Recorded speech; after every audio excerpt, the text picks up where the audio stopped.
When she starts treating you differently after you pull back hot one day, cold the next, this is where most men lose control.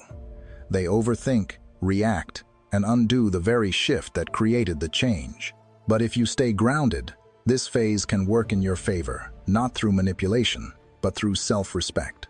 As the Stoics believed, strength is shown in what a man can calmly endure. In this video, I'll break down exactly what to do when her behavior changes after you pull back, and how to handle this moment without losing your frame or your peace. If this perspective resonates with you, take a second to like the video, subscribe to the channel, and let's get into it. Number 1. Don't rush to interpret. The moment her behavior shifts, most men feel an internal alarm go off. The texts feel shorter. The warmth changes. Her energy isn't what it was. And immediately, your mind races to explain it. Is she losing interest? Did pulling back trigger something? Did I mess up? This is where most men give up their power, not by what they do, but by how fast they decide what it means. A Stoic man understands something crucial. The first story your mind tells you is almost never the truth. It's a reaction. And reactions are emotional guesses, not facts. When you rush to interpret her behavior, you're not seeking clarity. You're seeking relief from uncertainty. You want the discomfort to end. But clarity doesn't come from speed. It comes from stillness.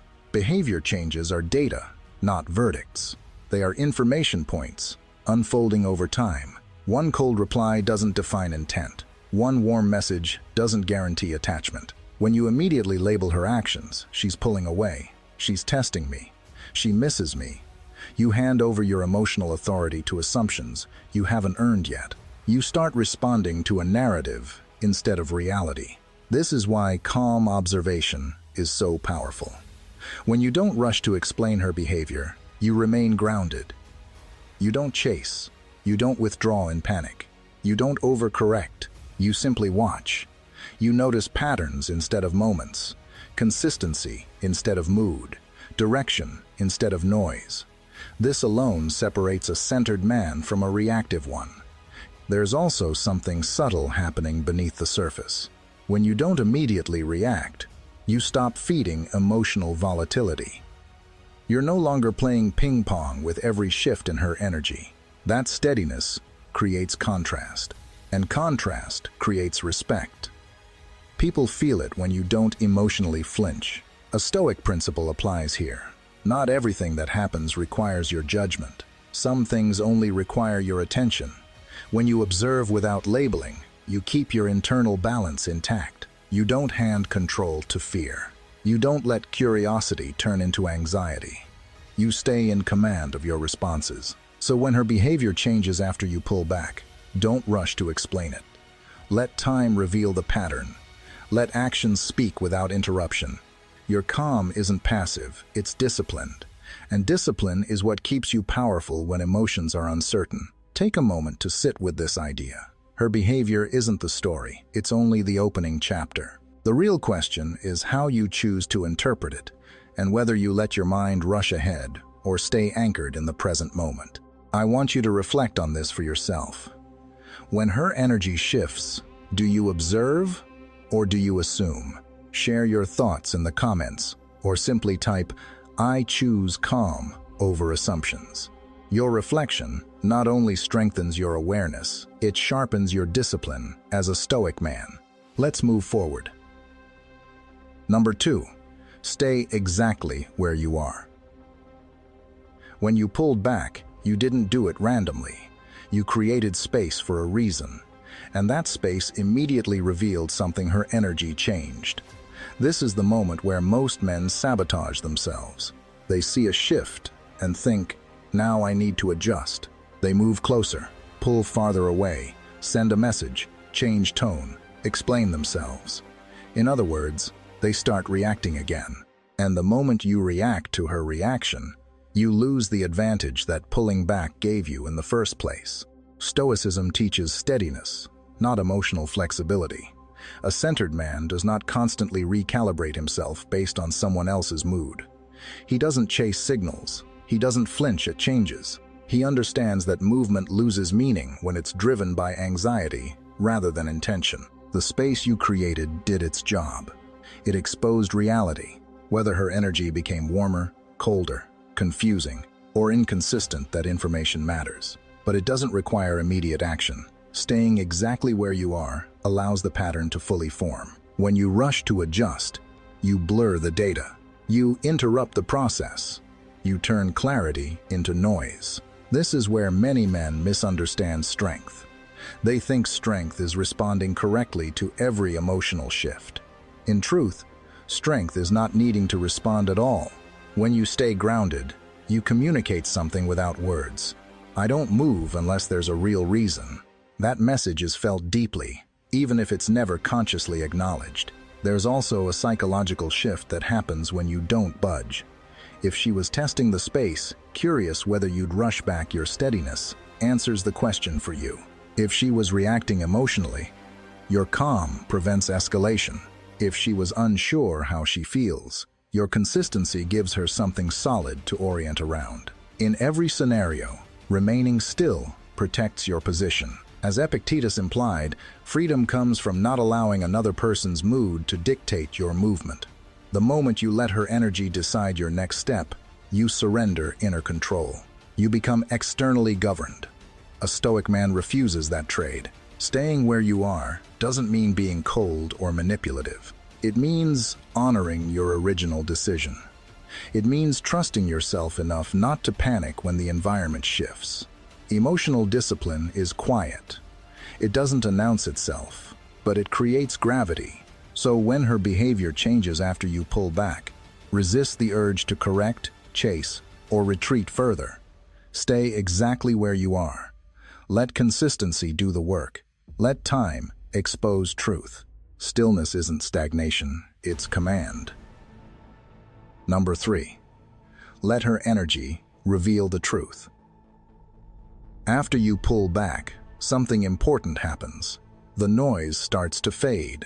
Words become fewer. Explanations slow down. And in that quiet, what really matters begins to surface: effort. This is where many men get confused, because they're trained to listen for reassurance instead of watching for consistency. They focus on hints, emojis, tone, or half-statements like, "I've just been busy," or "I still care." But words are flexible. Energy isn't. A Stoic man understands that truth doesn't need to be chased or extracted. It reveals itself naturally over time.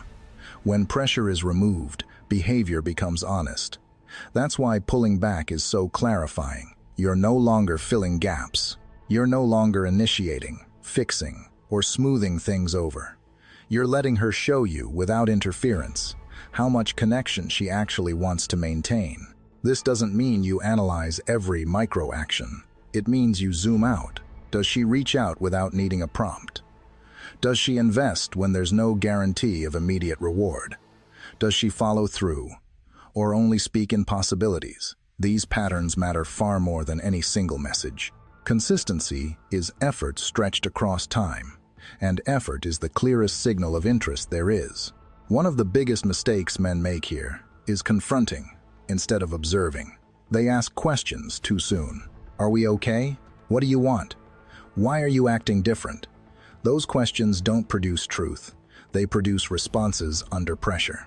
And people say all kinds of things when they feel cornered. Calm observation, on the other hand, removes the need for performance. What remains is real. There's a quiet Stoic wisdom in this. Marcus Aurelius reminded himself that time exposes all things. You don't need to demand clarity from someone who's unsure. You let their actions speak at their own pace. If interest is there, it moves toward you. If it isn't, it drifts, and no explanation will change that. Letting her energy reveal the truth protects your self-respect. You're no longer bargaining for certainty. You're no longer decoding mixed signals. You're simply watching what happens when you stop carrying the connection alone. And whatever the outcome is, it becomes undeniable. Not because you forced it, but because you gave it space to be seen. Number 4.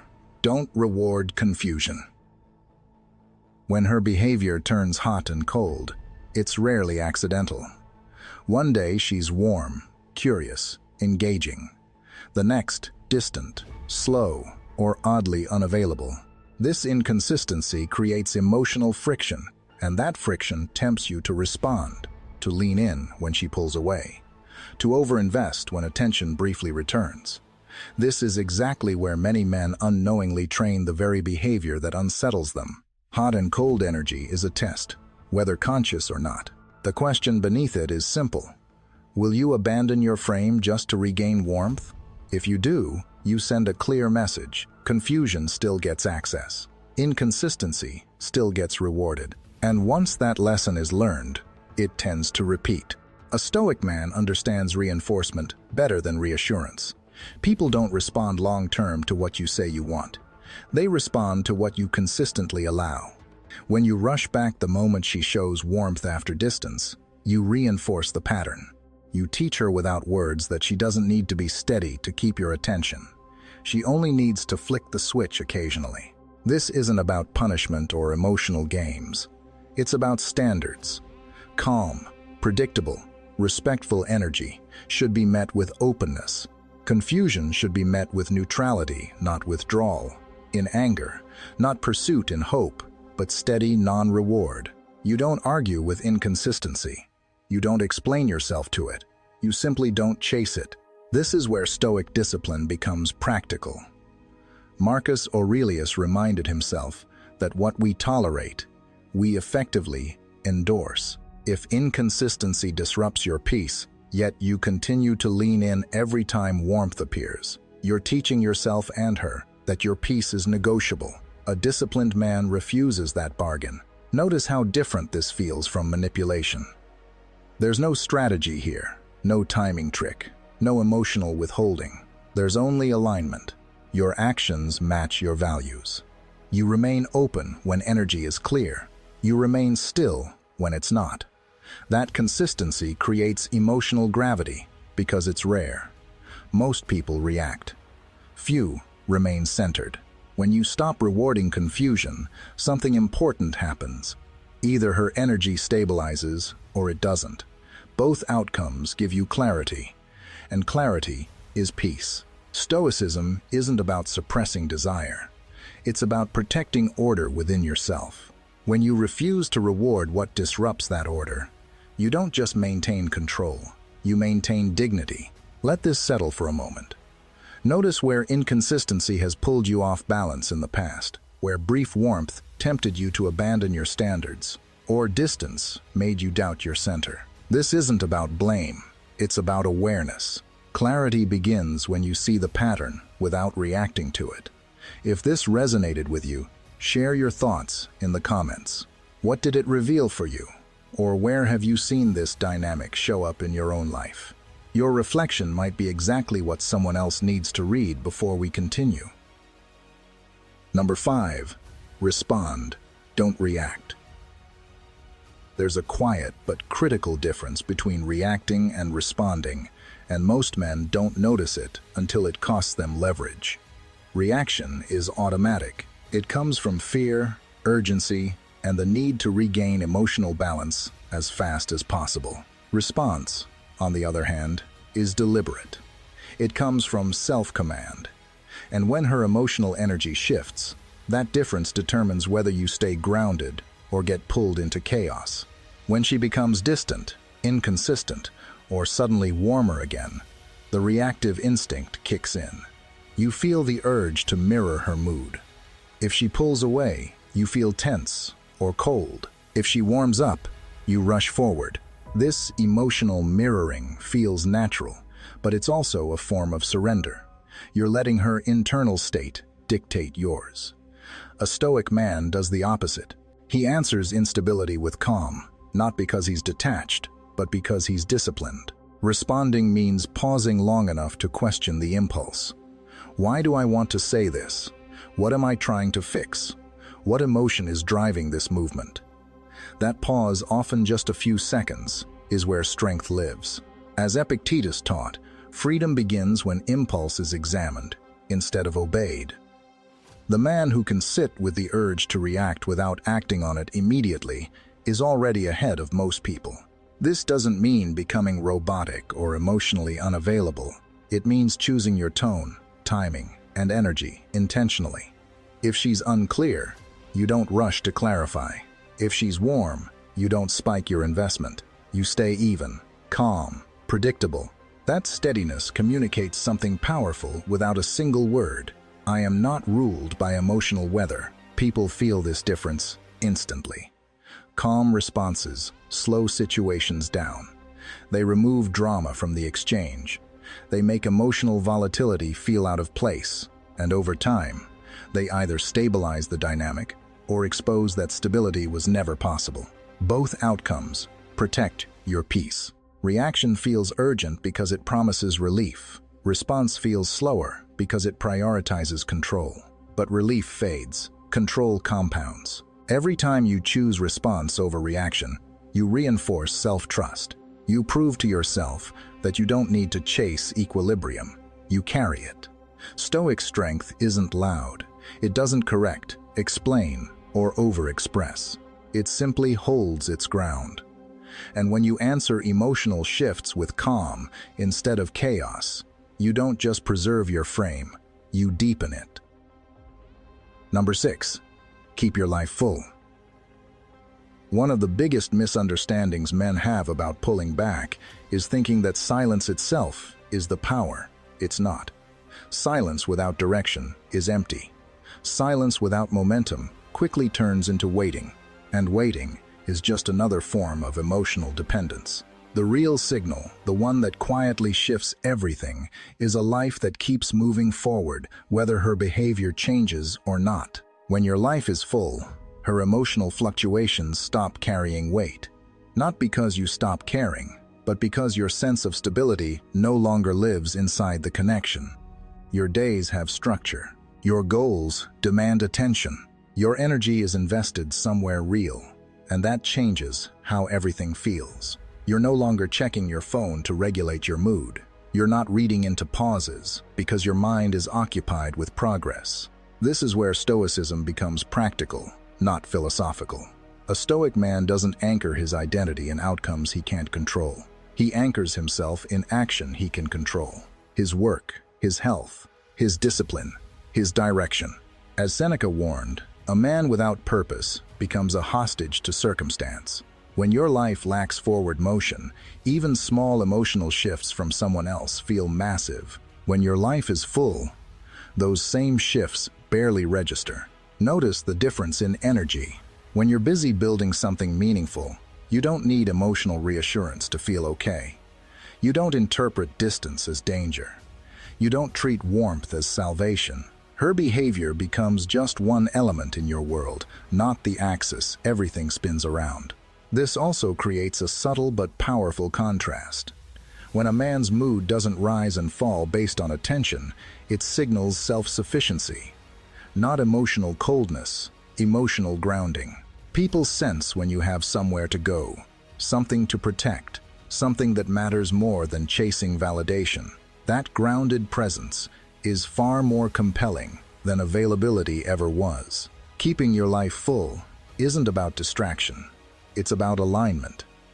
You're not filling time to avoid thinking you're investing time into becoming someone you respect. And as that respect grows internally, you naturally stop tolerating dynamics that drain you. Stoicism teaches that a man anchored in purpose is never emotionally homeless. He always has somewhere to stand, no matter how the emotional landscape around him shifts. When your life moves forward, you don't need to control outcomes. You simply remain intact.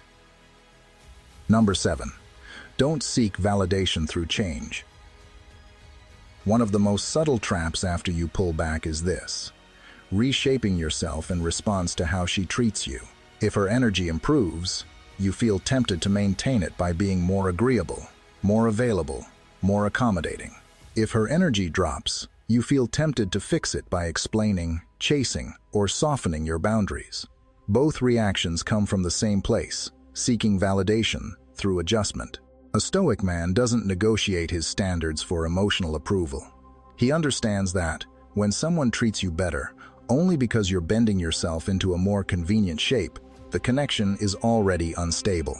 And when someone treats you worse and you chase to restore warmth, you're teaching them that distance works.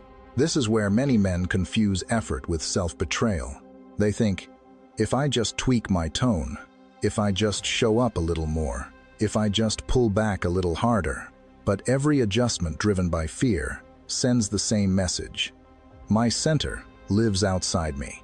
And the moment you trade inner stability for external approval, you lose leverage, both with her and with yourself. The Stoics warned against this long before modern dating dynamics existed. Epictetus taught that a man who hands over his values to please others becomes internally divided. He may gain short-term approval, but he loses self-respect, and self-respect is what creates lasting attraction, not compliance. Notice how different it feels when you don't adjust. If she treats you better, you receive it calmly, without scrambling to preserve it.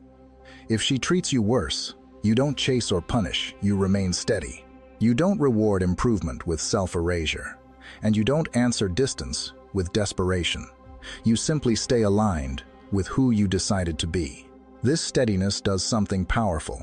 It removes the incentive for emotional games. There's no payoff for inconsistency. There's no leverage in mood swings. The dynamic either stabilizes on healthy terms or it reveals that it never could. Both outcomes serve you. Validation-seeking behavior is loud internally, even when it looks subtle externally. It asks, what do I need to change to be chosen? A Stoic mindset asks a better question. Is this interaction aligned with my standards? That shift changes everything. A man who trades his standards for approval always overpays. But a man who holds his ground calmly, without drama, never loses himself in the transaction. Before we move on, take a second to pause with this idea, because this is where most men either regain their center or quietly lose it. If what you just heard resonated, help the message reach the men who need it. Like the video, leave a comment sharing what stood out to you, or simply type, I've mastered myself. Your engagement isn't just support for the channel. It reinforces the standard you're committing to as we move into the next part. Number 8. Allow discomfort without escaping it. Mixed signals are uncomfortable by design. They create uncertainty, emotional tension, and an urge to do something. Send a message, ask a question, clarify the situation, or pull harder in one direction, just to make the feeling stop. Most men don't act because they want to. They act because they can't tolerate the discomfort of not knowing. And that's exactly where control is lost. A Stoic man understands that discomfort itself is not the enemy. The urge to escape it is. When you receive mixed signals after pulling back, the tension you feel is information about your own tolerance, not her intentions. Can you sit with uncertainty without collapsing your standards? Can you remain composed without demanding clarity? This is where dignity is tested, not in dramatic moments, but in quiet internal battles no one else sees. Stoicism teaches that emotions don't control you unless you treat them as emergencies. The discomfort of ambiguity feels urgent, but it isn't dangerous. It doesn't require immediate resolution. In fact, the moment you rush to eliminate that tension, you often do the one thing that undermines your position. Over-explain, over-pursue, or over-invest. This is why emotional endurance is such a rare strength. Marcus Aurelius reminded himself that what can be endured without complaint loses its power. When you stop trying to escape discomfort, it stops dictating your behavior. You regain internal authority. Allowing discomfort doesn't mean suppressing emotion or pretending you don't care. It means acknowledging the feeling without obeying it. You feel the tension, and you stay where you are. You notice the urge to fix, and you let it pass. Over time, this rewires something important. You learn that you don't need immediate certainty to remain whole. There's also a psychological shift in the dynamic itself. When you don't rush to resolve ambiguity, the pressure moves away from you. You're no longer chasing clarity. You're allowing reality to unfold. And reality, when given time, always clarifies itself, either through consistency or withdrawal. Most men try to escape discomfort by forcing answers. Stoic discipline does the opposite. It trusts time more than impulse. It values dignity over relief. When you can sit calmly inside uncertainty, mixed signals lose their leverage. They no longer control your mood, your actions, or your self-respect. And a man who can endure discomfort without complaint becomes emotionally unmovable because nothing inside him is rushing him away from himself. Number 9. Let silence do its work. One of the hardest impulses to resist after you pull back is the urge to explain yourself, to clarify, to make sure she understands why you changed, what you're feeling, or where you stand. It feels reasonable. It feels mature. But more often than not, that explanation isn't about communication. It's about easing your own discomfort with being misunderstood. A Stoic man recognizes something most people overlook. Silence is not absence. It's pressure. Not aggressive pressure, not manipulative pressure, but natural pressure that reveals truth without force. When you explain your pullback, you relieve that pressure. You soften the moment. You give her something to respond to instead of something to respond from. Silence creates space, and space does something explanations never can. It exposes intent. When there's no commentary, no reassurance, no narrative being managed, people act according to what they genuinely want. If she values the connection, she moves toward it. If she doesn't, she drifts. Either way, you learn more from what happens in the quiet than from anything said out loud. This is where Stoic restraint becomes power. Seneca wrote extensively about the strength of measured speech, knowing when words clarify and when they dilute truth. Not every truth needs your voice to surface. Some truths need your silence so they can stand on their own. Many men fear that silence will be misinterpreted. But ask yourself, interpreted by whom and for what purpose? If you're silent to protect your dignity, your boundaries, and your inner calm, then misunderstanding is not a threat, it's a filter. People who require constant explanation to stay engaged are often connected to comfort, not to you. Letting silence do its work also keeps you aligned with yourself. You're no longer performing emotional labor to maintain balance in the dynamic. You're no longer managing perceptions. You're simply allowing reality to unfold. That calm refusal to over-explain communicates confidence far more clearly than any justification ever could. Silence doesn't rush outcomes. It doesn't beg for resolution. It waits, and in waiting, it reveals. A Stoic man trusts that what is real doesn't need to be chased, defended, or explained into existence. When you let silence do its work, you don't lose control. You return it to where it belongs. Number 10. Choose peace over control. One of the last emotional hooks that keeps men stuck after pulling back is the desire to manage outcomes. You start watching her reactions closely. You wonder how your silence affects her. You think about what to say or not say to influence how she feels. And without realizing it, control replaces connection as your focus. That's the trap.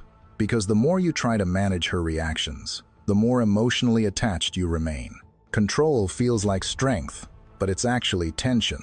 It keeps your nervous system alert, scanning, calculating. You're no longer present. You're monitoring, and monitoring someone else's emotional state ties your peace to variables you don't own. A Stoic man recognizes this early. He understands that peace doesn't come from shaping the world to his liking. It comes from releasing the need to shape it at all. This is where true detachment begins. Not detachment from caring, but detachment from control. You stop asking, how is this landing? What does this make her think? Should I adjust? And you start asking a better question. Am I at peace with how I'm showing up? When the answer is yes, the rest becomes irrelevant. Marcus Aurelius reminded himself that tranquility is always an option. Not someday.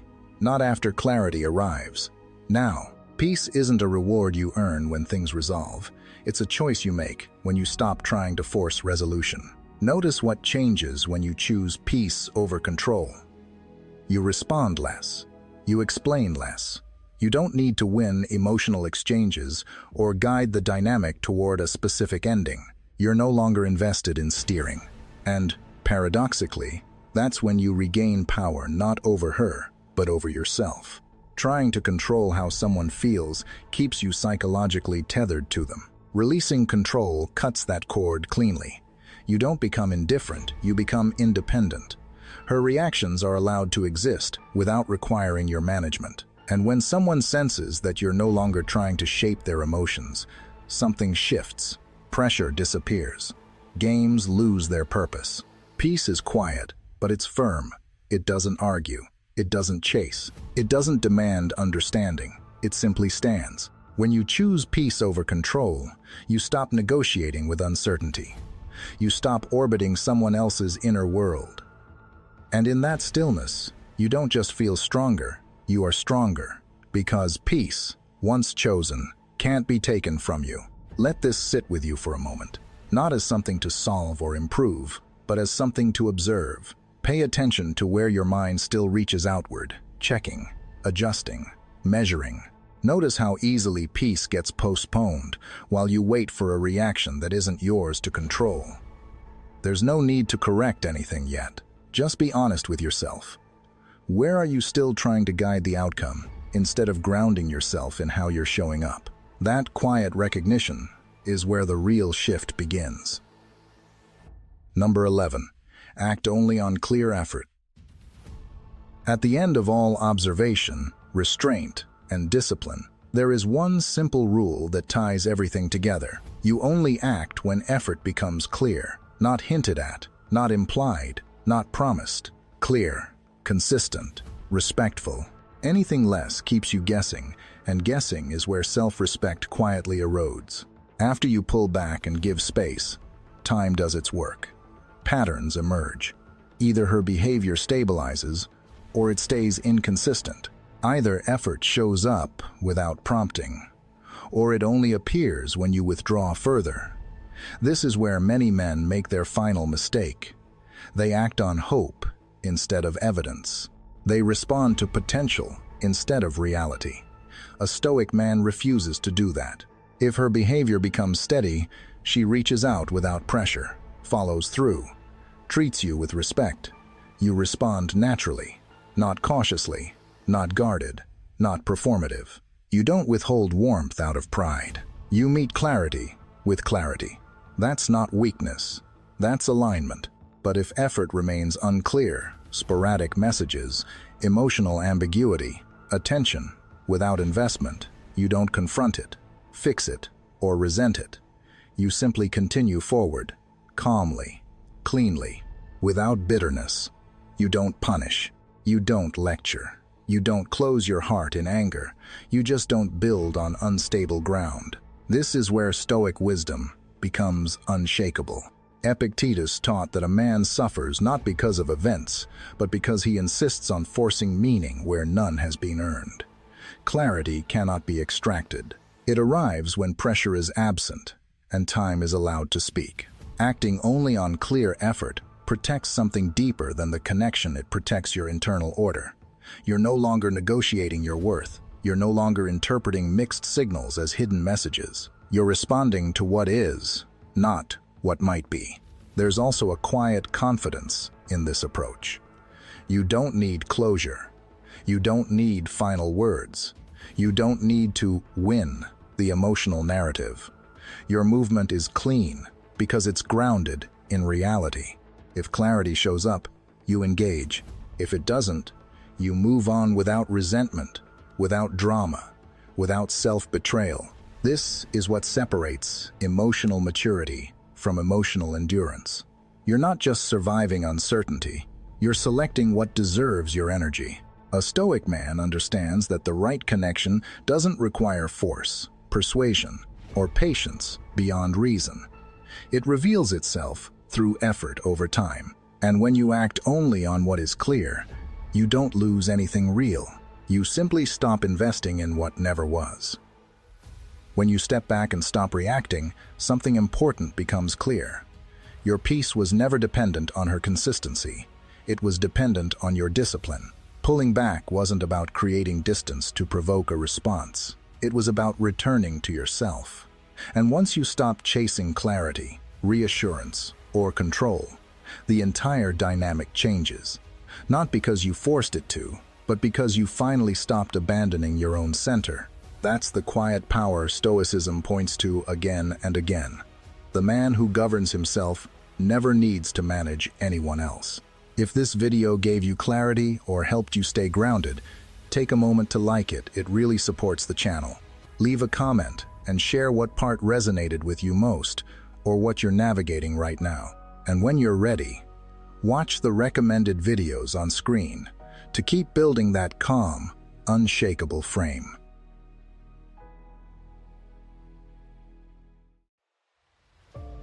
If you're always the one reaching out, you already know how it feels. You check your phone. You reread the last message. You tell yourself, maybe they're just busy. And then you do it again because silence makes your mind louder. But here's the truth most people won't tell you. When you're the only one keeping the connection alive, you're not building a relationship, you're carrying one. In this video, we're going to break down why this pattern happens, what it's really doing to your self-respect, and how to shift the dynamic without begging, chasing, or turning cold. If you've been stuck in this cycle, tap like, subscribe, and share this with one friend who's always reaching out. Let's get into it. Number 1. Why you always text first. A lot of men live with a quiet fear. If I don't reach out, nothing will happen. And sometimes, that's not anxiety talking. That's reality. But that truth is exactly what you need to see. Because if the connection only moves when you push it, you're not building a relationship. You're maintaining a habit. You might text first because you genuinely care. That's normal. But many men text first for a different reason. To escape the tension of not knowing. Silence feels like rejection. Distance feels like danger. And your thumb becomes a panic button. You send the message to calm yourself, not to connect. The problem is what happens over time. You accidentally train the other person to expect that you will carry the momentum. You will restart the conversation. You will smooth over the awkward gaps. You will keep the bond alive, even when they don't show the same effort. Think about it in a simple example. You text, "How was your day?" They reply hours later with, "Good." You ask a follow-up. You add warmth. You keep it alive. After a while, that becomes the script. And scripts don't require effort, just presence. That's why always texting first isn't just a communication style, it's data. It shows the balance of investment, and it shows what you've been rewarding. Stoicism starts with one powerful habit. Notice the pattern without panic. No rage, no dramatic goodbye speeches, no begging for reassurance, just clarity.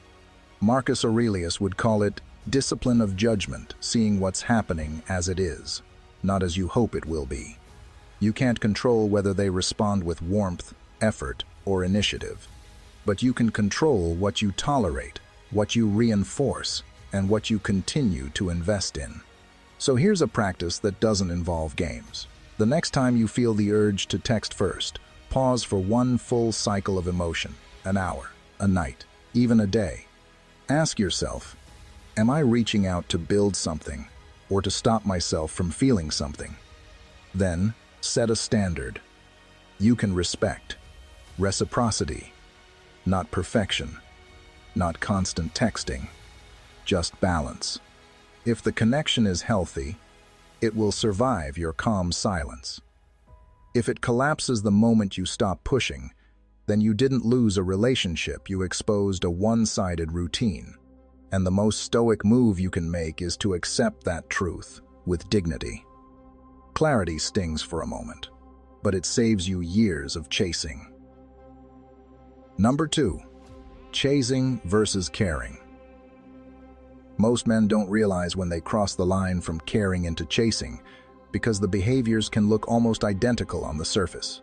You can send the same, "Hey, how are you?" In both situations, you can check in, make plans, and stay consistent. What changes isn't the message itself, but the emotional energy behind it. And that energy is what the other person actually feels. Caring feels calm and spacious. It isn't attached to an immediate outcome and doesn't rely on a specific response to feel okay. When you care, you offer warmth freely without needing reassurance in return. You can send something kind and remain grounded, even if the reply is slow, brief, or never comes. Caring comes from a place of inner fullness. It says, "I'm open to connection, but I'm stable either way." And that stability is what makes it feel natural and clean. Chasing feels tight and restless. It's no longer about connection, but about relief. You're trying to bring back a version of her that once felt close, affectionate, and available. Because you want that emotional comfort again, your messages begin to carry pressure. Not always in the words, but in how often you reach out, how quickly you follow up, and how much you analyze your own texts afterward. Chasing is anxious effort disguised as love. The clearest test isn't how many messages you send, but how you feel while sending them. If each text feels like a small attempt to pull warmth from someone who's grown distant, you're not building connection. You're trying to correct an imbalance, and imbalance always leads to exhaustion. Over time, you stop living your life fully and start managing someone else's emotional temperature. That's why chasing often pushes people further away. When someone senses that you need their response to feel secure, they feel pressure, even if they don't consciously understand it. Your message becomes an unspoken request for reassurance, and no one wants to be responsible for another person's emotional stability, especially when they're already pulling back. Stoicism offers a clear correction. You can offer, but you cannot force. Epictetus taught that your power lies in what you control, your actions, values, and self-respect, not in someone else's attention. A grounded man doesn't negotiate for basic effort. He communicates honestly, then observes, allowing reality to speak for itself. Instead of asking how to text in a way that brings her back, ask what standard you're accepting. Healthy care is mutual. If you're always initiating, repairing, and carrying the emotional weight, you're not in connection, you're in pursuit. The strongest move isn't sending the perfect message, but choosing yourself first. If she wants connection, she'll meet you there. If not, the answer is already clear. Number 3, the just checking in habit. Just checking in sounds harmless, and sometimes it truly is. It can be a thoughtful, low-pressure message that comes from genuine care. But if you're honest with yourself, much of the time, checking in isn't really about the other person at all. It's about easing something inside you. It's a small message quietly asking a bigger question. Do I still matter to you? That's where it becomes dangerous, because it turns your sense of calm into something you hand over to someone else. This is how it usually unfolds. You notice a gap, fewer texts, less warmth, no clear signal. Your mind doesn't like open space, so it starts filling the silence with stories. Maybe she's losing interest. Maybe you said something wrong. Maybe there's someone else. Instead of sitting with uncertainty, you reach for your phone. Not because you have something meaningful to say, but because you want the discomfort to stop. The message becomes emotional anesthesia. What happens next is the trap. If she replies quickly and warmly, you feel immediate relief. Your nervous system settles, and you tell yourself everything is fine. But if the reply is delayed, short, or doesn't come at all, the anxiety doesn't just stay the same, it grows. Your mind starts bargaining with reality. Maybe she's busy. Maybe she didn't see it. Maybe you should send something lighter, funnier, more engaging. And suddenly, The urge appears to send another message, not to connect, but to regain control and pull reassurance out of uncertainty. That isn't connection. It's chasing comfort. This is where Stoicism offers clarity. Epictetus reminded us that it's not events that disturb us, but the meaning we assign to them.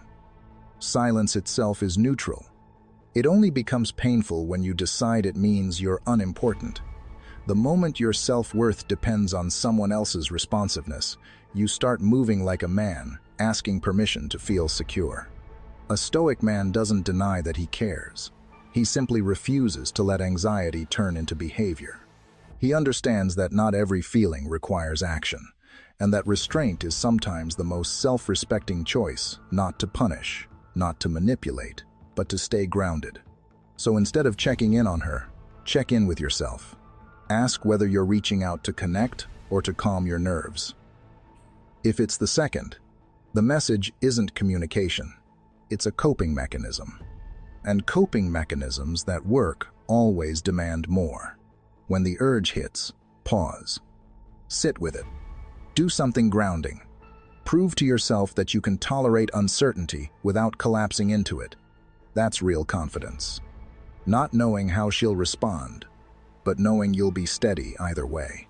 When you stop using texts to measure your worth, you show up as something far more attractive, a man who chooses connection from strength, not from fear.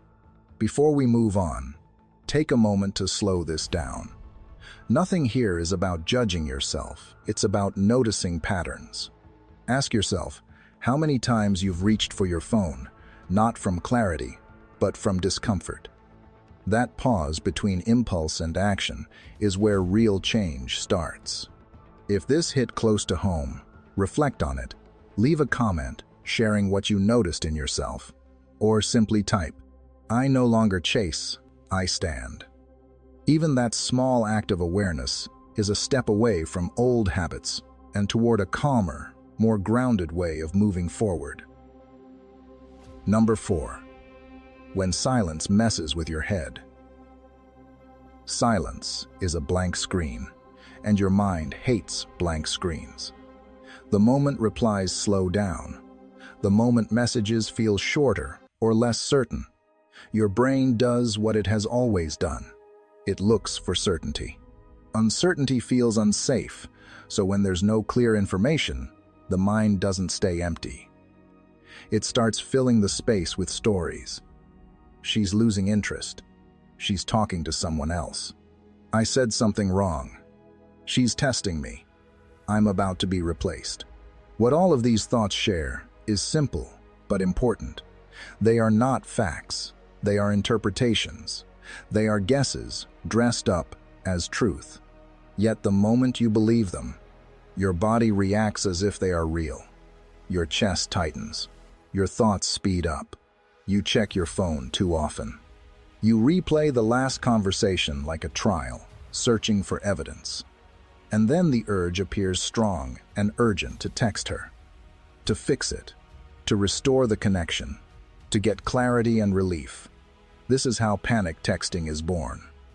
You're not reacting to reality. You're reacting to a movie your mind is playing. And that movie almost always ends in loss. The dangerous part is that the more you act from that imagined story, the more likely you are to bring it into real life. Anxiety doesn't stay internal. It leaks into your behavior. It makes your messages carry pressure. It makes you ask questions that don't need answers. It makes you move like a man who's afraid of being left, and fear has a way of revealing itself no matter how carefully you word things.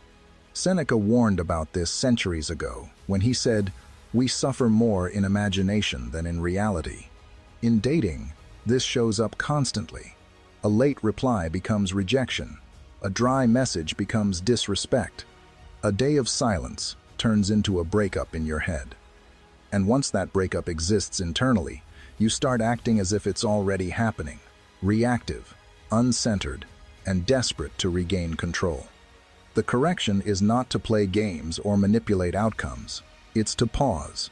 Separate what actually happened from the story you're telling yourself. What happened is simple. She hasn't replied yet. Everything else is interpretation. Instead of assuming the worst, allow neutral explanations to exist without choosing one as truth. Then return to what you control. You control your response, your standards, and your ability to remain composed. Epictetus called this staying within your sphere of power.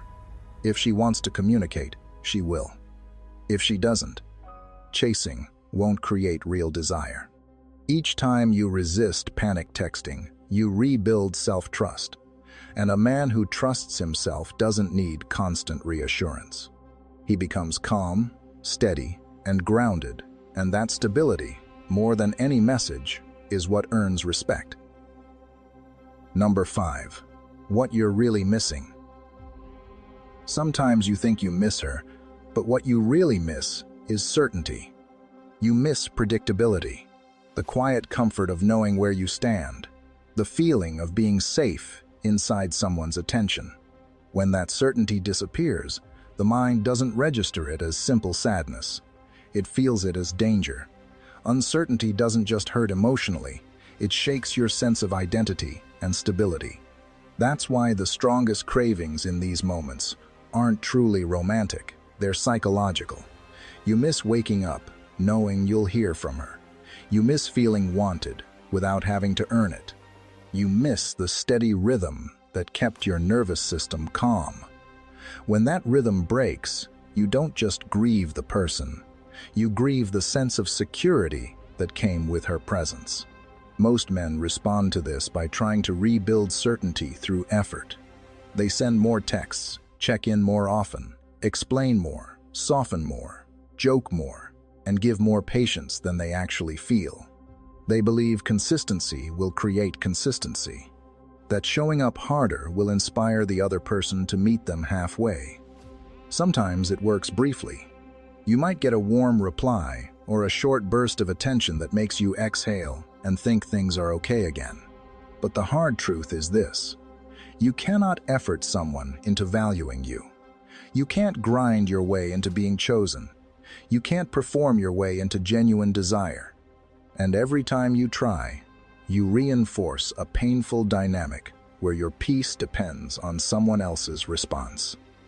That dependency is the real cost, not just to your time, but to your self-respect.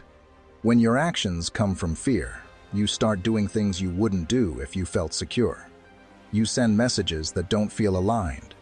You accept low-effort replies you know aren't enough. You keep reaching out even when you feel the imbalance in your body. You tell yourself you're being caring, but deep down you know you're trying to escape discomfort. This is where Stoicism stops being theory and becomes structure. Marcus Aurelius wrote, "If it's not right, don't do it. If it's not true, don't say it." Applied here, it's simple. If you're texting from fear, it isn't right. If you say you're fine while you're spiraling, it isn't true. Staying connected at the cost of your integrity is not strength, it's self-betrayal. A Stoic man doesn't shut his heart down. He just refuses to abandon himself for emotional relief. He can admit he misses her without turning that feeling into frantic behavior. He can sit with uncertainty and still act with dignity. So ask yourself what you're really chasing: her or the certainty she once gave you. Because certainty can be rebuilt internally, not by controlling her, but by governing yourself. When you stop reaching for reassurance and start moving by principle, you regain what you were missing all along: inner steadiness. Number 6. Too available, too easy. Constant access can quietly erode respect, not because kindness is a flaw, but because people learn what it costs to lose you. And when losing you costs nothing, they treat your presence like it's worth nothing. This is one of the hardest truths for good men to accept because it feels unfair. You show up, you're consistent, you care. So why does it sometimes work against you? Because availability is not the same as value. Value is created by standards, by selectiveness, by the unspoken signal your behavior sends. My time and attention matter. When you're always available, always ready to reply, always ready to fix tension, always ready to restart the conversation, you remove any consequence for low effort. You teach the other person that they can disappear, come back, act distant, act cold, and still receive the same access to you. This goes far beyond texting. It's about how you carry the entire connection. If there's friction, you smooth it over. If plans fall apart, you reschedule. If the energy shifts, you adjust yourself to make things comfortable again. You become the one constantly stabilizing the dynamic. Over time, the connection stops feeling mutual and starts feeling like something you manage, something you provide. Psychologically, this creates a subtle shift. When someone knows you're always there, they stop valuing the space you offer. They assume it. There's no urgency, no consequence, no real sense of loss. Not because they're intentionally disrespectful, but because your absence has never been real. Your presence is guaranteed. That's when the connection turns casual on their terms. They reach out when they're bored, lonely, stressed, or curious, then fade again when life fills up or attention comes from somewhere else. And because you're a good man, you interpret their return as hope. You respond quickly, you bring warmth, you act like nothing happened. Without realizing it, you reinforce inconsistency. This isn't about becoming cold or manipulative. Stoicism isn't about playing games. It's about balance and self-command. A grounded man doesn't punish people with silence, but he also doesn't offer unlimited access where there's no appreciation. Temperance means emotion doesn't override judgment. When she disappears and reappears casually, you don't instantly shift into availability mode. You pause. You assess. You respond from self-respect, not excitement. Your time isn't a donation. It's an exchange, and exchanges require fairness. Practically, this means you stop overgiving to low effort. You don't write paragraphs to one-word replies. You don't constantly initiate just to keep things alive. You let her effort speak for itself. If the connection fades because you stop carrying it, that's not a loss, it's clarity. The consequence isn't drama, it's calm distance. And that distance forces reality to reveal itself. Balanced availability looks like this. You're warm, but not needy. Present, but not endlessly accessible. Interested, but not desperate. You can care deeply without being easy to take for granted. And when you live that way, respect doesn't need to be demanded. It's taught by what you allow, what you repeat, and what you no longer give away for free. Let this land for a second. If any of this felt uncomfortably accurate, that reaction isn't resistance, it's recognition. This is where awareness quietly turns into choice, and where patterns either repeat or finally change. If this resonated with you, hit like so it reaches the men who need to hear it, and leave a comment sharing your thoughts. Or, if you want to anchor this mindset for yourself, simply type, "My time and presence have value." Now let's go deeper, because what comes next is where this shift really starts to show. Number 7. Stop trying to earn attention. When you're the only one reaching out, the connection slowly turns into a performance. At first, it's easy to justify. You tell yourself you're just being thoughtful, just keeping things alive, just doing what a good man is supposed to do. But over time, the dynamic changes. You're no longer communicating from ease or confidence. You're communicating with a hidden objective. Get a reaction, get warmth, get effort, get confirmation that you still matter. And once that becomes the goal, your messages stop being expressions and start becoming attempts. That's when it begins to feel like you're auditioning for your own relationship. You try to be funny enough, interesting enough, supportive enough. You send memes, ask questions, Bring up shared memories, offer help, give compliments. You shift your tone, light, casual, confident, serious, hoping one version will finally land. It becomes exhausting because none of it comes from peace. It comes from uncertainty. You're trying to unlock a version of her that used to care, believing the right message will reopen a door that has been quietly closing. What most men struggle to admit is this: the moment you feel like you have to earn attention, you've already lost your footing. Attention that must be earned can always be withheld. And when someone's response has the power to control your mood, they don't just have your interest, they have your emotional center. That's why this performance is so damaging. Not only does it make you less attractive, it makes you less yourself. You start editing your words for approval. You avoid saying things you feel because you don't want to push her away. You overthink timing, tone, and even emojis, as if you're managing a fragile transaction instead of building a real connection. Stoicism cuts through this cleanly. Dignity doesn't audition. Respect isn't created by proving. It's created by standards. A Stoic man doesn't persuade someone into valuing him.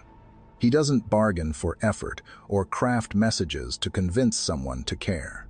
He shows up honestly, with restraint, and then he observes what reality reveals. This is where many men confuse self-improvement with self-erasure. Improving yourself means becoming a better man. Erasing yourself means becoming whoever she responds to. The more you chase attention, the more you teach her that your attention is cheap.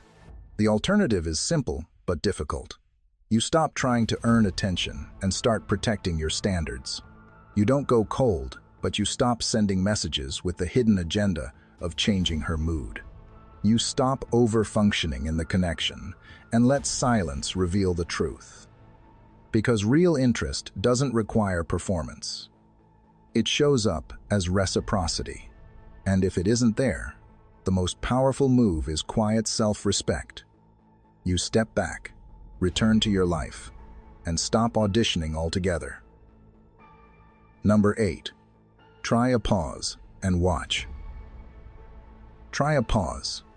Not forever, not as punishment, and not as a dramatic move meant to prove a point. Just long enough to let the truth surface. When you're always the one reaching out, your effort becomes background noise. It fills every gap and hides what the other person would actually do if you stopped pushing the connection forward. A pause creates space, and space reveals reality. Most men resist pausing because they're afraid of what it might show them. They think that if they stop texting, everything will end.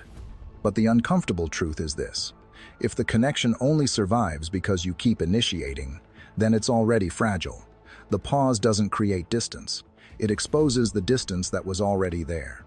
A healthy pause is simple and quiet. You stop initiating for a while. You don't unfollow, post indirect messages, or announce your silence like it's a rule. You don't try to provoke a reaction.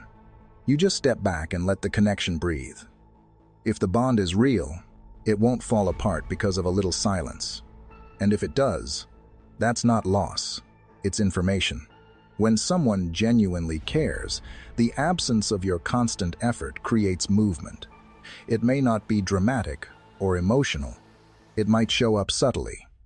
A check-in, a question, a small attempt to reconnect, a sudden presence where there was none before.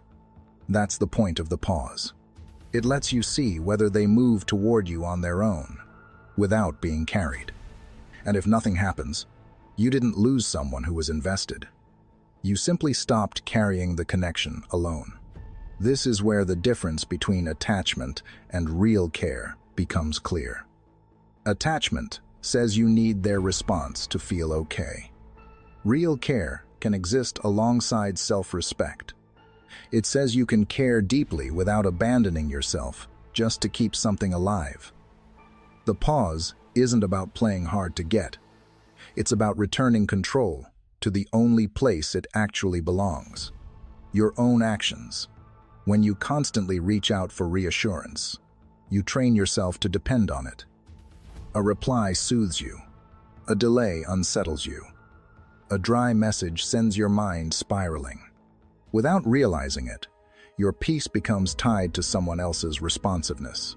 Stoicism offers a sharper path. Freedom doesn't mean never caring. It means being free from the compulsion to chase, to fix silence with effort, or to measure your worth through attention. The pause becomes practice.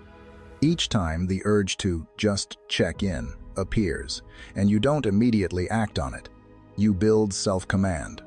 And something shifts. Your energy becomes steadier.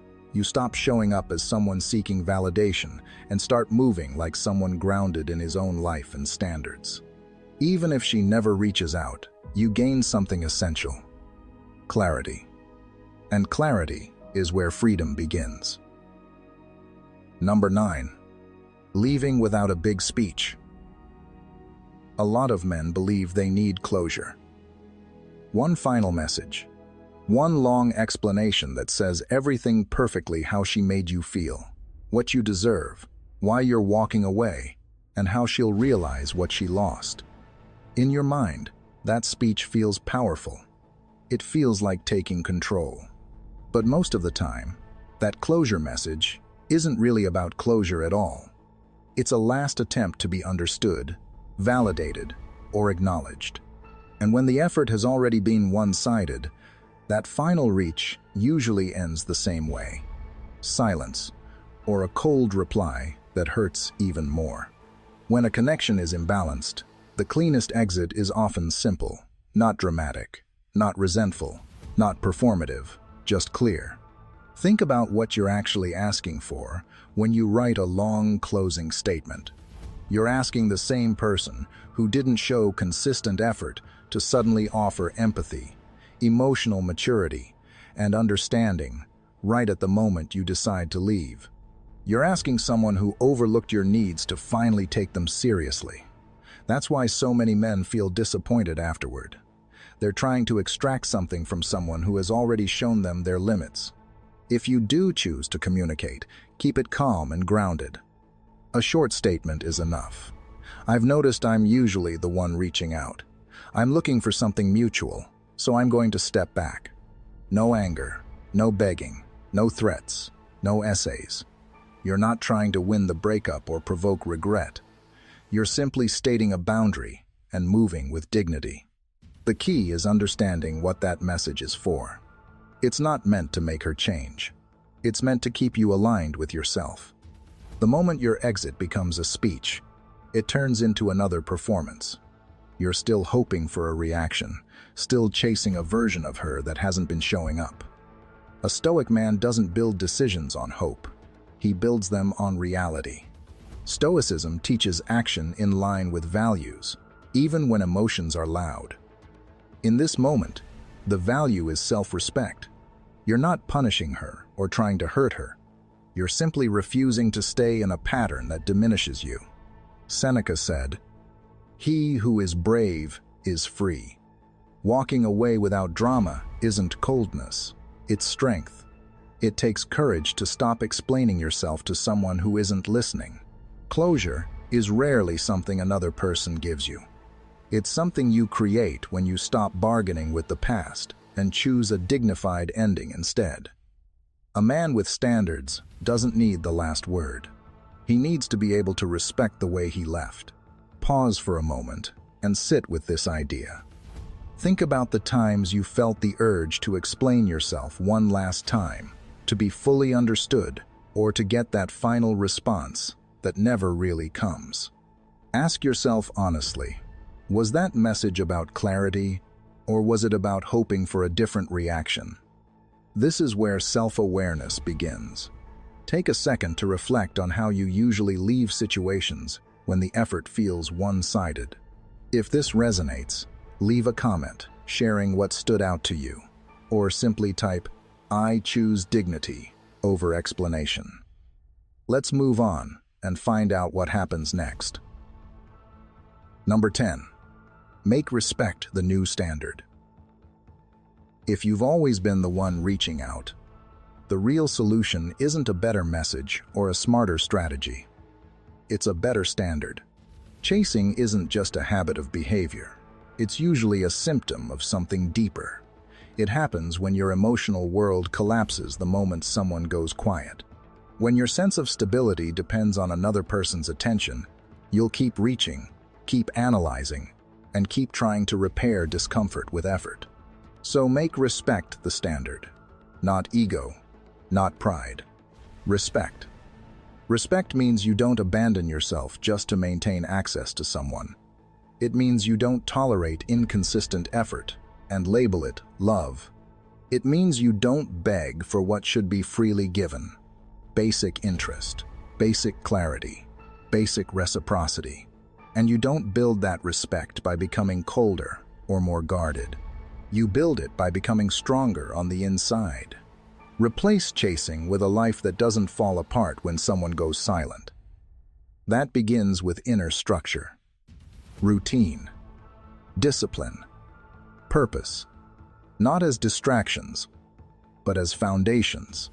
A man without structure reaches for people to feel stable. A man with structure carries his stability with him. That's why the basics matter more than most men want to admit. Consistent sleep, training, clear work goals, a skill you're developing, a body you respect, a mind you sharpen, a mission that gives direction even when emotions fluctuate. When those things are in place, silence stops feeling like a threat. It becomes space. And space no longer breaks you. Many men confuse this with staying busy, but busy can still be empty. Stoicism points to something deeper. The inner citadel, a calm center that doesn't depend on anyone's response. A part of you that remains steady, whether she replies quickly, slowly, warmly, or not at all. It isn't numbness, it's self-mastery. That inner steadiness is built through small, repeated choices. Every time you resist panic texting, you strengthen it. Every time you choose the gym, your work, or your purpose, instead of chasing reassurance, you strengthen it. Every time you hold your standards instead of negotiating them, you strengthen it. Over time, something shifts. You stop craving reassurance because you become your own source of it. That's when connection becomes a choice, not a need. When you choose from need, you accept anything, breadcrumbs, mixed signals, being kept around. You're not choosing her. You're choosing relief. But when you choose from wholeness, your decisions become clean. You can care deeply and still walk away if the effort isn't mutual.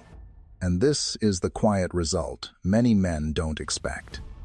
When respect becomes your standard, your energy changes. You become less reactive, less available for inconsistency, less hungry for validation. You stop trying to convince someone to treat you well. You simply require it through what you allow. So don't just promise yourself you'll text less. Build a life where chasing isn't necessary.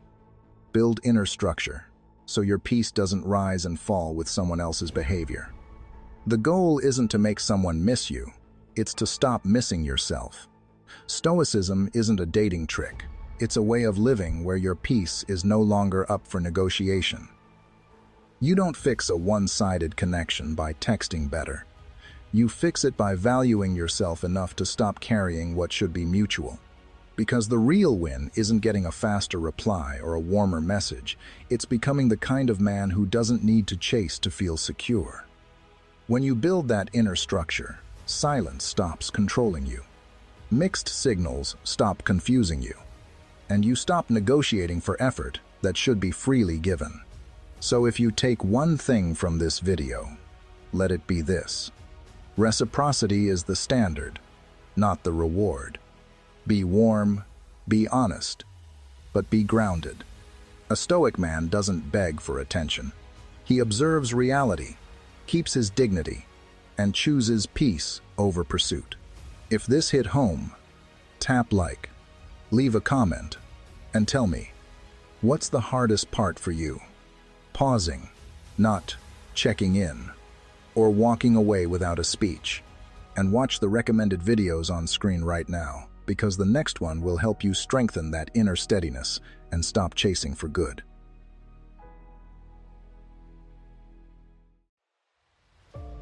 Silence doesn't mean the story is over. It often means the real shift has already begun. When a woman pulls back, most men assume the distance is permanent, that the quiet signals indifference or closure. But emotional distance rarely ends with a dramatic return or a clear confession. It ends quietly, internally, long before any message is sent. And that's exactly why it's so often misunderstood. In this video, we're going to break down the real signs that her distance is ending, not through hope, chasing, or emotional reaction, but through awareness, restraint, and the calm discipline Stoicism teaches men to embody. If this perspective resonates with you, take a moment to like the video, subscribe to the channel, and let's get into it. Number 1. The silence changes before the contact. The first real shift doesn't show up on your phone. It happens in the emotional space between you, long before any text or casual late-night message appears. Most men are conditioned to look for proof, a reply, a reaction, something concrete. But when a woman's distance begins to soften, the earliest signal is rarely visible. What changes first is the silence itself. It no longer feels like a locked door. It feels closed, but unsettled. You notice it in subtle, almost illogical ways. The quiet loses its finality. It doesn't feel clean or resolved anymore. Instead, it feels unfinished, as if there's a thought she keeps returning to, but refuses to say out loud. True detachment feels empty. There's no tension, no charge, no pull. You could vanish for weeks, and nothing inside her would stir. But when emotional connection remains, when she begins to miss the steadiness you brought, when she compares her current calm to the stability you once provided, silence gains weight. It carries pressure. This is where many men make their mistake. The mind hates uncertainty, so the moment you sense a shift, you want to act. You want to send a message, test the waters, force clarity. But that urge is exactly what collapses the moment. Because while she's feeling the tension of your absence, she's also watching how you handle it. She's observing whether you can remain grounded without demanding reassurance, whether you can hold space without rushing to fill it. This is where Stoicism stops being theory and becomes practice. A Stoic man observes without reacting. He doesn't chase emotions or attempt to control outcomes. He notices patterns and allows reality to reveal itself. The instant you rush to relieve that tension, you remove the very force that was drawing her back.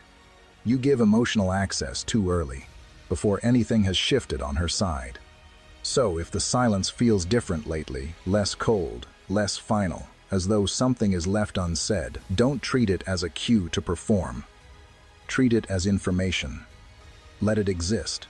Let it breathe. Allow her to fully experience what your absence means without softening it for her. Because when silence becomes tense again, it's often the first sign that distance is starting to lose its hold. And when that tension builds long enough, it usually leads to something else, small signals, subtle movements, moments that look accidental, but rarely are. That's where the next shift begins. Before we move on, take a moment to sit with this. When silence starts to feel different, less final, more charged, that's not a signal to act. It's information. The urge to reach out is natural, but restraint is what preserves the shift. This is where Stoic discipline matters most. Observing without reacting, allowing reality to reveal itself without interference. If this resonates, tap like, leave a comment with your thoughts, or simply type, "I remain steady in the silence." Now let's look at what usually comes next. Number 2. She starts watching without being seen. Before she ever reaches out, she watches. Most men underestimate this because it rarely looks dramatic. There's no message, no confession, no clear signal. It shows up quietly, disguised as coincidence. She views your stories. She checks your profile.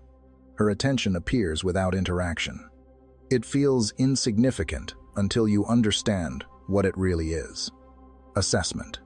When a woman creates distance, her fear isn't always losing you. Often, it's the risk of exposure. Reaching out means risking rejection, discovering you've moved on, or facing emotional coldness after she was the one who stepped back. So instead of acting, she observes. She gathers information from a safe distance, trying to answer a single question without asking it directly. Where do I stand with him now? That's why this silent attention matters. If she were truly detached, she wouldn't care. She wouldn't need updates or emotional readings. But when she checks in without being seen, it usually means she's starting to feel the consequences of the new dynamic. Your absence removed certainty. Now she's trying to locate you again, emotionally and mentally, without paying the price of direct contact. This is where many men sabotage themselves. The moment they sense they're being watched, they start performing. They post for effect, write captions with hidden meaning, and try to look deliberately unbothered. Ironically, that only signals need. Performance says, I want you to see this. And once she senses that, the tension dissolves. The old pattern returns. You're still reacting, still adjusting, still invested. A Stoic man moves differently, not to punish her, but because he refuses to hand control of his inner peace to someone else's attention. He doesn't live for approval or change behavior because he might be observed. He's consistent when no one is watching, which means he's consistent when she is. That consistency removes the possibility of reading him as a game. It forces her to face something more unsettling.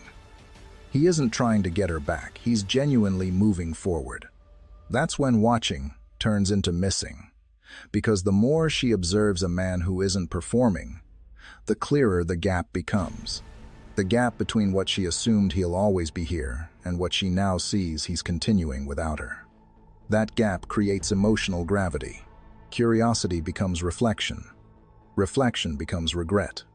And regret eventually looks for a release, which is why the next phase often follows naturally. She won't stay invisible forever. Once watching confirms you haven't collapsed and aren't chasing, she begins testing the surface, small, casual signals, designed to see if the door is still open. Number 3. The questions become indirect. When her distance is truly coming to an end, the shift is subtle. Instead of moving toward you, she begins moving around you. She doesn't ask you directly where you've been or how you feel. She asks through the environment. A mutual friend casually brings up your name. Someone you rarely speak to checks in out of nowhere. A question slips through the network. Are you seeing anyone? Are you okay? How are you lately? It sounds like curiosity, but underneath it is something more careful, a need to understand where she stands without risking a painful answer. These indirect questions are curiosity wrapped in safety. Direct contact carries consequences. Reaching out means exposure. If she texts and you're distant, she feels rejected. If you don't reply, she feels dismissed. If you respond calmly, but without emotion, she senses the balance has shifted, so she chooses a safer route. Information through third parties lets her test reality without stepping into vulnerability. She's trying to decode your silence. Is it resentment, peace, or detachment? Are you still the man who will reassure her the moment she reappears? There's also an identity layer at play. If she was the one who pulled away, she wants to protect her sense of self. Indirect questions give her plausible deniability. If it comes back to you, she can always say it meant nothing. That way, she gathers clarity without admitting how much space you still occupy in her mind. This is where many men misread the moment. Hearing that she's asking about them, they rush in, convinced it's a green light.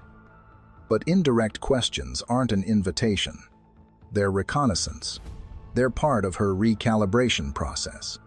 When you jump in too fast, you remove the uncertainty that was beginning to work in your favor. You give her comfort before closeness is earned, and the dynamic resets. This is where Stoicism becomes practical. It's not about being cold.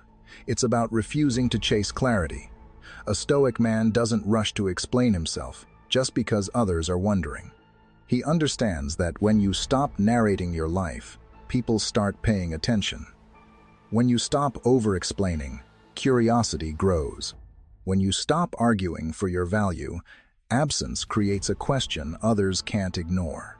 So, if you hear she's asking around, don't treat it as a cue to pursue. Treat it as confirmation. Your silence is speaking. Your stability is being felt.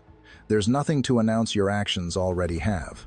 And when indirect questions no longer give her enough certainty, the pattern usually escalates. She stops asking about you and starts testing you directly. Not with a full conversation, but with small signals designed to see how accessible you still are. That's the next stage. Number 4. Emotional distance shrinks, not the ego. This is where many men get confused, because they expect one thing. If she's coming back, she should appear softer, warmer, more obvious, maybe even apologetic. But that's rarely how it unfolds. When a woman's emotional distance begins to close, her ego doesn't vanish. If anything, the closer she feels internally, the more controlled she may appear on the surface. She can still look proud, composed, even slightly indifferent. If you don't understand this stage, you'll mistake it for disinterest and either chase harder or shut down in frustration. The truth is simple. Emotional distance shrinks faster than ego does. Inside, she's navigating a quiet contradiction. If you mattered, why did she pull away? If she reconnects, what does that say about her certainty before? Her ego wants to preserve an identity of strength and self-sufficiency, but her emotions are telling another story. She misses your steadiness, the safety of your presence, the reliability she once took for granted. That tension produces a familiar pattern. She moves closer emotionally while keeping her pride intact. That's why she may respond without warmth. She replies, but briefly. She appears around your orbit, but stays casual. She's present again, just not open. She wants connection without the vulnerability of admitting she wants it. The trap is reacting to the surface instead of noticing the shift. You focus on the pride and forget that she wasn't engaging at all before. You read the tone and miss the direction. This is where a Stoic man has an advantage. He doesn't get hypnotized by appearances. He understands that pride is armor, especially when someone feels emotionally exposed, so he doesn't try to strip it away. He doesn't demand honesty or corner her into confessions. Pressure doesn't create closeness. It creates defense. Stoicism offers a quieter strategy. Don't fight what you can outlast. Ego dissolves through time, consistency, and safety, not confrontation. When you remain calm and grounded, when you don't punish her with mood shifts or emotional tests, you communicate something powerful without words. You're not trying to win, you're simply stable. And that stability weakens resistance naturally. This is also why extremes fail. Chasing, with reassurance and emotional speeches, restores her sense of control. Cruelty, acting cold to prove a point, damages trust and confirms her fears. The Stoic path sits between both. You stay respectful and consistent. You don't reward disrespect, but you don't demand surrender either. And once her emotional distance shrinks enough, she usually can't hold it in purely through pride anymore. That's when the next shift happens. She starts creating reasons to connect small, practical excuses that are really emotional invitations in disguise. So, before moving on, pause for a moment and check your own reactions here. It's easy to misread pride as disinterest and respond from impulse instead of awareness. Ask yourself whether you're judging the tone or noticing the direction. A Stoic mindset invites patience over interpretation and observation over reaction. If this stage feels familiar to you, take a second to reflect on how you've handled it in the past and share your thoughts in the comments. Number 5. Old memories suddenly resurface. One of the clearest signs her distance is ending is also one of the easiest to misunderstand. She starts bringing up the past as if it's casual. An inside joke slips into the conversation. She mentions a place you used to go, a song that reminds her of you, or sends something that only makes sense if she's been thinking about your history. She keeps the tone light, even playful, so it doesn't look like vulnerability. But this isn't just nostalgia, it's emotional safety. The past is safer than the present. The present demands risk. It forces questions she may not be ready to face. Does she miss you? Did she misjudge you? What happens if she moves closer again? That exposure is heavy. The past, on the other hand, allows connection without commitment. It lets her feel warmth without admitting need. By stepping onto familiar ground, she tests the emotional temperature without putting her pride on the line. That's why resurfaced memories matter. When someone is truly finished, they don't reopen shared meaning. They don't revisit old rooms just to stand in them again. But when a woman brings up memories, she's often looking for a safe way back into your emotional space without saying, "I miss you," or "I was wrong," or "I'm afraid I lost you." The past becomes a bridge because it carries less ego cost. The mistake most men make is overreacting. They treat the memory like permission to unload feelings or restart everything at once. Long messages, emotional declarations, rushed closeness, these miss the point. The memory wasn't an invitation to perform. It was a test to see if the bridge could hold. A better response is calm and grounded. You acknowledge the moment without clinging to it. You smile at the memory without turning it into a plea. A simple, steady response keeps the emotional door open without grabbing at it. The strength isn't in how much emotion you show, it's in how composed you remain as emotion returns. Stoicism clarifies what's happening here. Memories resurface when certainty fades. When the present no longer feels secure without you, the mind looks backward for anchors. It returns to moments that felt stable and real. That's why she remembers the small things. They remind her that what existed between you wasn't easily replaced. So don't dismiss these moments as friendliness. She's reopening emotional doors. She's reminding herself and quietly reminding you that something meaningful once existed. And when the past becomes a bridge, it usually leads forward. Soon, memories turn into small reasons to talk, subtle excuses to connect, and gentle steps back into the present. Number 6. Her tone changes before her actions. If you're looking for a real sign that her distance is ending, don't fixate on what she says. Pay attention to how it feels. Long before her actions fully change, her tone will. This is one of the most important signals, and the one most men overlook.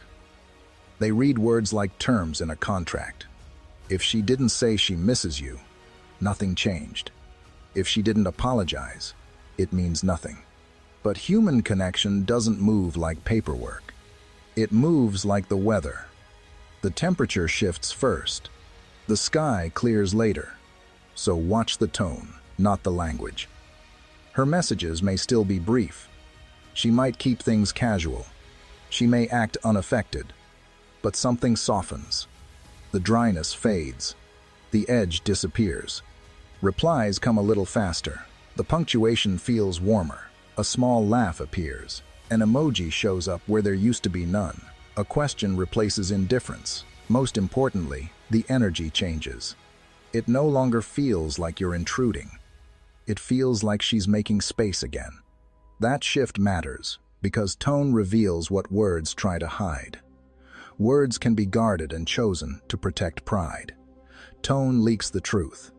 It's the nervous system speaking before the mind is ready to confess anything.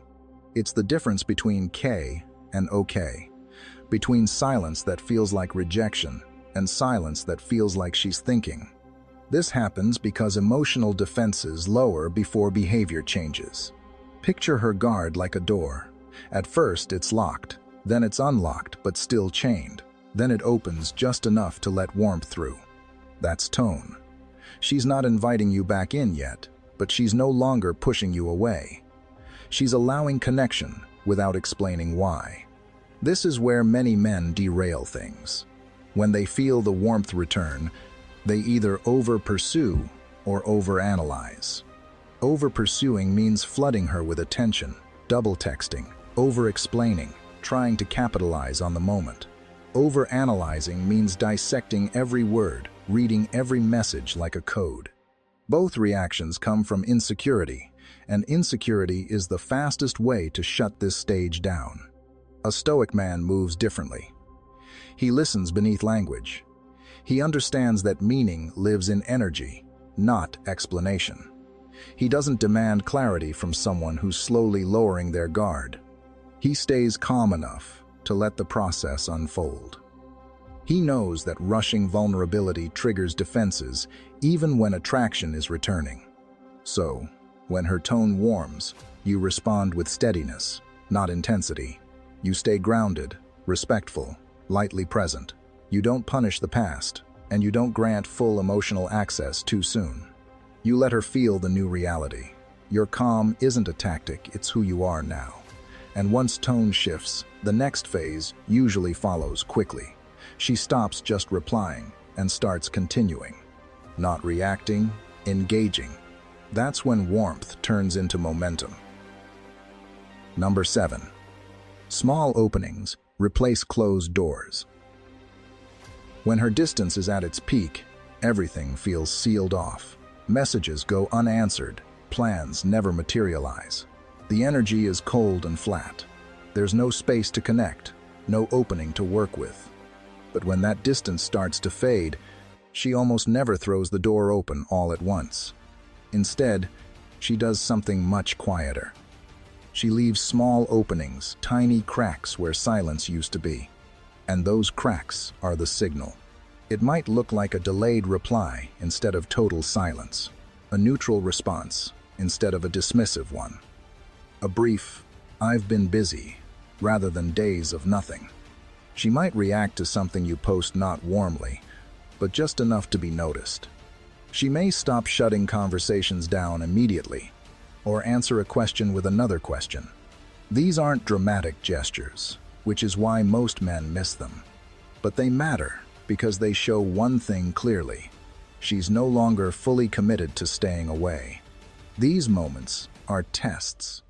She's checking whether access is still available, whether the old dynamic still exists, whether you're still the man who rushes in the moment she opens the door slightly. From her perspective, a full return is risky. It requires vulnerability and forces her to acknowledge that your absence affected her. So she tests the environment first. A small opening lets her gather information without committing. If you respond with neediness, she learns she still controls the situation. If you respond with irritation, she learns it's unsafe. If you respond with calm self-respect, she learns something new. You've changed. This is where many men fail, because an opening feels like relief. Relief turns into hope, and hope makes men impulsive. They flood the opening with intensity, long messages, emotional explanations, immediate availability. They try to turn a crack into a doorway, but pressure doesn't create closeness. It triggers retreat. Stoicism offers a steadier approach. Don't overreact to small signals. A Stoic man doesn't confuse access with commitment. He treats the opening as information, not as a victory. He responds, but he doesn't surge. He stays composed, because he isn't desperate for an outcome. In practice, that means responding normally to delayed replies, no punishment, no flooding. If her energy is neutral, you don't demand warmth. If she leaves a conversation slightly open, you don't force depth. You let her invest the next step. That balance communicates something powerful without words. You're open, but you're not chasing. Small openings also serve her nervous system. After a distance, she needs to re-enter gradually without overwhelming herself. When you meet that pace with calm consistency, you become safe again, not because you begged, but because you didn't collapse. And once she sees the opening holds, she usually takes the next step. Openings turn into reasons. Reasons to talk, to ask, to reconnect. That's when a crack becomes a path, and the distance begins to collapse for real. Now I want to ask you a question. Have you noticed subtle changes like these before? Did you respond from calm or from impulse? If this resonates, leave a comment sharing what stood out to you, or simply type, "I move with calm, not urgency." That reflection matters, because what comes next depends entirely on how grounded you are right now. Number 8. She mirrors your emotional pace. One of the clearest signs her distance is ending, and one of the most misunderstood, is this: she starts matching your emotional pace. Not your words, not your intentions, your rhythm, the speed and steadiness you move with. When a woman is pulling away, she usually controls the tempo. She decides when connection starts, when it stops, when access is given, and when it's withdrawn. But when she begins to come back, that control loosens. She stops leading the emotional pace and starts syncing with yours. You'll feel it happen in real time. When you stay calm, she softens. When you don't chase, she moves closer. When you respond without anxiety, her guard lowers. When you stop reacting to inconsistency, she becomes more consistent. It starts to feel like she's adjusting to you instead of you adjusting to her. And that's not accidental. That's the shift. This confuses many men because they believe attraction grows from doing more. More texting, more effort, more reassurance. But what actually changes the dynamic is often the opposite. The man becomes emotionally steady enough that the relationship reorganizes around him. When you stop scrambling to hold things together, the emotional environment becomes honest. There's no more chasing to keep the connection alive. And in that honesty, she feels something clearly. If she wants access to you, she has to move toward you, because you're no longer moving toward her out of fear. Mirroring is a psychological safety response. People mirror what feels stable. When you're erratic, they tense up. When you're needy, they pull away. When you're angry, they brace. But when you're grounded, their nervous system relaxes. Your steadiness communicates safety, predictability, and the absence of games. And most emotional distance isn't about indifference. It's about protecting oneself from pressure and uncertainty. So if you've been calm lately, no performing, no reacting, no trying to win her back, and she starts sounding softer, responding more naturally, showing less resistance, that's a major signal. She's no longer trying to escape your energy. She's syncing with it. She's adapting to the emotional climate you created. This is also where many men ruin things. They hold their pace for weeks. The dynamic shifts. She starts mirroring, and the moment she shows warmth, they speed up. They flood her. They rush closeness. And suddenly the old pressure returns. Mirroring flips, and she pulls back to regulate herself. Stoicism prevents that mistake. Inner stability shapes external dynamics. You don't pull people back with effort. You become steady enough that the situation corrects itself. So protect your pace. Respond with consistency, not intensity. Let her mirror you all the way into real effort. And once she does, The next sign appears quickly. She begins offering something new: accountability. Small acknowledgments. Subtle ownership.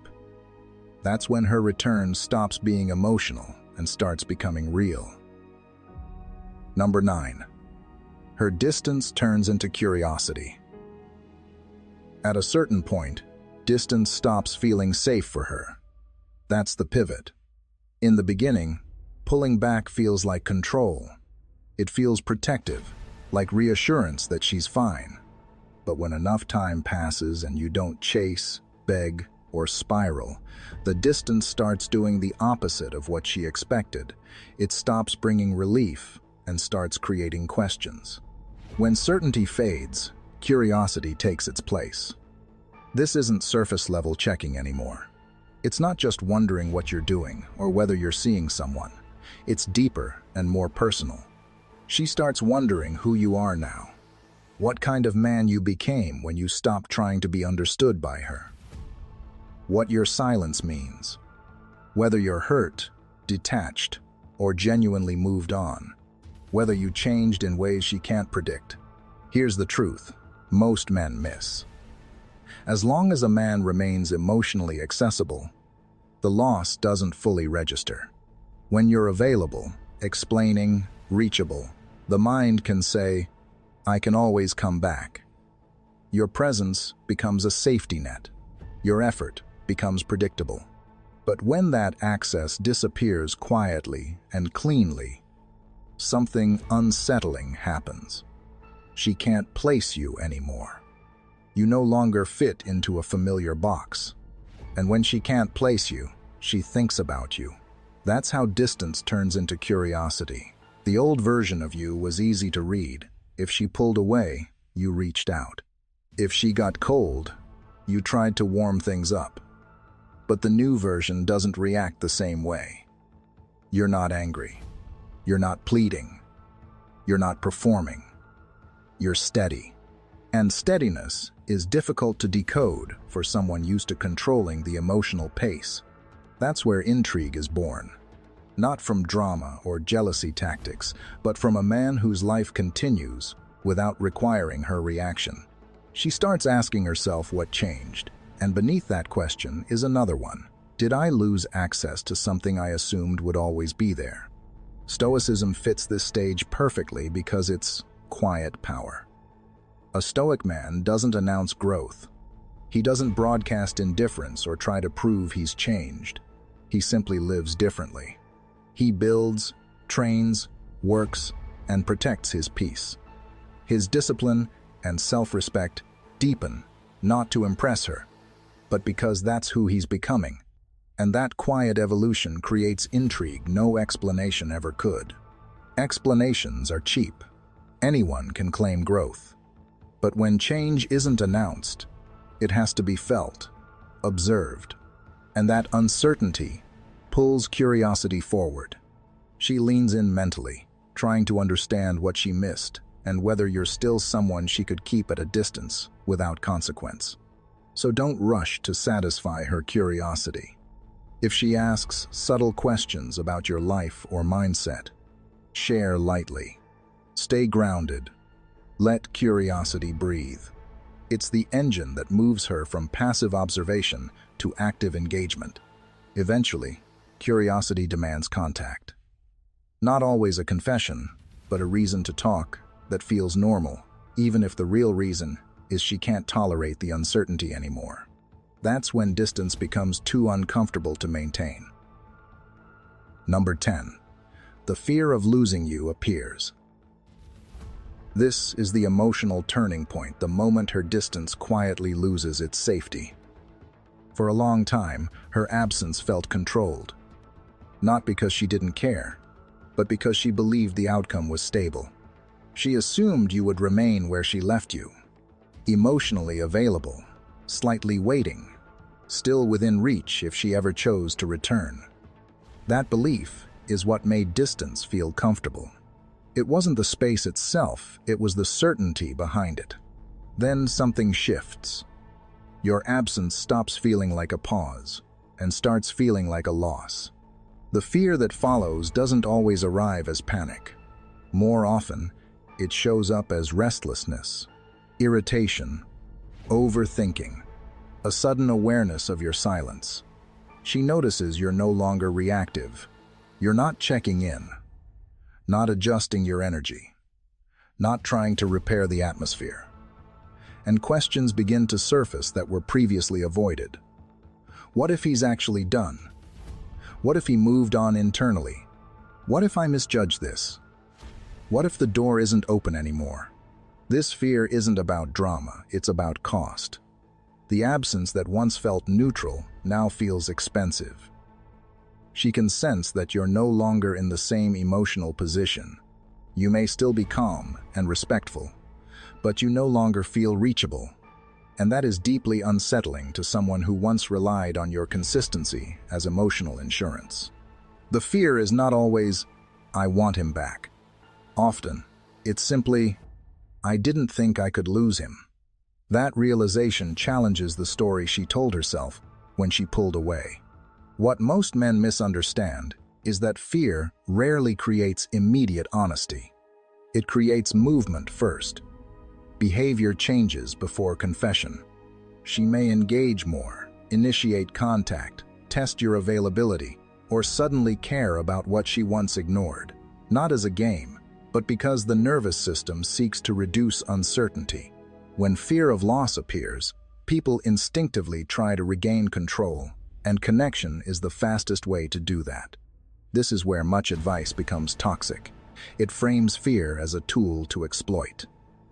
But manufactured fear is manipulation, and it collapses the moment the emotion fades. Stoicism offers a cleaner path. You don't exploit fear, you remain grounded. Fear simply reveals value once comfort disappears. And value doesn't need to be performed or defended. When your absence creates fear, it's not a cue to punish or inflate your ego. It's a moment to stay composed and let reality speak. You don't rush to soothe her, and you don't weaponize her uncertainty. You hold your standard. Warm, but not easy. Open, but unavailable to anything less than genuine effort. Because fear may create a temporary surge of attention, but only character creates consistency. And this stage matters because it often leads to the first real attempt to reconnect. Not a test, not nostalgia. A genuine reach. That's when she stops hovering near the door and actually tries to step back into your world. Take a breath and reflect on the shift that's already happened. The moment you stopped managing the emotional climate, certainty dissolved. Ask yourself whether you're grounded enough to stay steady without rushing to interpret, react, or reclaim control. Stoicism reminds us that clarity appears when we stop chasing outcomes and start observing ourselves. If this resonates, sit with it. Let the silence teach you something about your standards, your patience, and your capacity to remain calm when attention returns. That internal posture matters more than any signal she sends next. Number 11. She comes back differently than she left. If she returns, it rarely looks dramatic. There's no cinematic confession, no long apology, no sudden declaration of clarity. Most of the time, it's quieter than that. Subtle, careful, softer than the version of her that walked away. And if you're waiting for a grand moment, you may miss what's actually happening, because the real shift isn't in what she says, but in how she shows up. She often begins with something small, a practical excuse to talk, a question she doesn't really need answered, a casual suggestion that carries more weight than it admits. Or she reaches out in a tone that's warmer, but still guarded enough to protect her pride. That's natural. When someone returns after distance, they're not only testing you, they're testing themselves. They're checking whether it's safe to reconnect without losing control, without being rejected, without stepping back into emotional instability. This is where Stoicism becomes essential. Because the challenge isn't getting her to come back. The real challenge is not collapsing back into your old self once she does. If you spent time rebuilding your peace, learning to live without chasing reassurance, this is the moment that work is tested. Her return can trigger old instincts: urgency, overgiving, over-explaining, the need to secure the outcome before it disappears. That's how men undo their progress. They mistake her presence for certainty and immediately offer the same access that once made her comfortable, pulling away. A Stoic man chooses differently. He acts from clarity, not longing. Clarity means you don't punish her, but you don't reward half-effort either. You stay warm without becoming easy. You listen more than you perform. You observe whether she's returning with respect or simply checking if she still has access. You allow the connection to rebuild at a pace that's honest, not rushed by hope or poisoned by resentment. Because when she comes back, she isn't just coming back to you. She's coming back to who you've become. A man who can sit in silence. A man who doesn't chase certainty. A man who protects his peace. If you abandon that stability the moment she reappears, you teach her that nothing truly changed, and the cycle begins again. That's why the strongest position is not wanting someone back. It's being grounded whether they return or not. This isn't indifference. It's quiet power. Self-respect without performance. The ability to say, without words, "I'm open to something real, but I'm not afraid to lose what isn't." So if she returns cautiously, treat it for what it is: a beginning, not a guarantee. Let her show consistency. Let her match your standards through action, not promises. If the connection is real, you won't need to force it. The right bond never requires you to sacrifice your calm to keep it alive. Your peace is the foundation now, not her attention, not her validation. Your peace. Here's the truth most men miss at the very end of this process. None of these signs matter if they pull you back into the version of yourself that lost leverage in the first place. Distance ending is not a reward. It's a test. A test of whether you actually learn to sit in uncertainty without reacting, to hold your ground without closing your heart, and to protect your peace without needing an outcome. If her distance truly fades, it won't be because you chased it down, it will be because you became steady enough that the dynamic corrected itself. And whether she returns or not, that steadiness is the real win. When you no longer need clarity to feel calm, you've already stepped into your strongest position. If this video resonated with you, take a second to like it. It helps more than you think. Leave a comment sharing which sign stood out to you the most or where you're currently at in this process. And when you're ready, watch the recommended videos on screen next to go deeper into mastering emotional discipline, detachment, and the quiet power Stoicism teaches men to embody.